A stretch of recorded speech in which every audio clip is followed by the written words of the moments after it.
manifestement, il ne pouvait pas oublier Narumi Kurosaki. De nombreux obstacles, bien sûr, se posent par rapport à cette demande d'extradition, au regard notamment, effectivement, du droit français.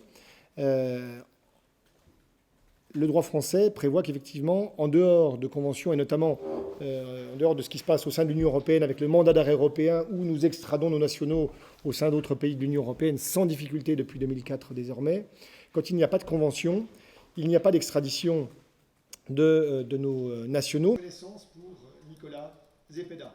Et le décrira comme quelqu'un de très agréable. Aujourd'hui, c'est le dernier acte. Je dois, et juridiquement, nous devons en passer par là pour qu'un procès se tienne. Je ne sais pas ce que décideront les autorités judiciaires chiliennes. À la lumière des investigations depuis décembre 2016 jusqu'à aujourd'hui, uniquement l'énumération des éléments objectifs dont je vous ai donné connaissance aujourd'hui, pour le parquet de Besançon, permettent de dire que Narumi Kurosaki n'est plus en vie aujourd'hui. entouré de ces deux avocats en notre présence a été très clair. Il ne parlera pas.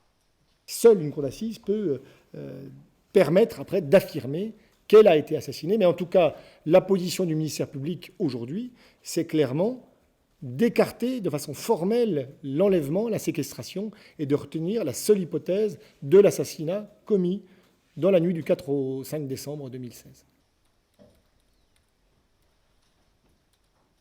Elle dira Si le corps d'une jeune femme ou des restes humains d'une jeune femme sont retrouvés dans le secteur, bien évidemment que l'enquête sera réactivée pour faire des comparaisons à l'ADN, bien évidemment. Mais sauf cet élément toujours possible de découverte de restes humains, eh bien, les investigations sont clôturées à ce jour.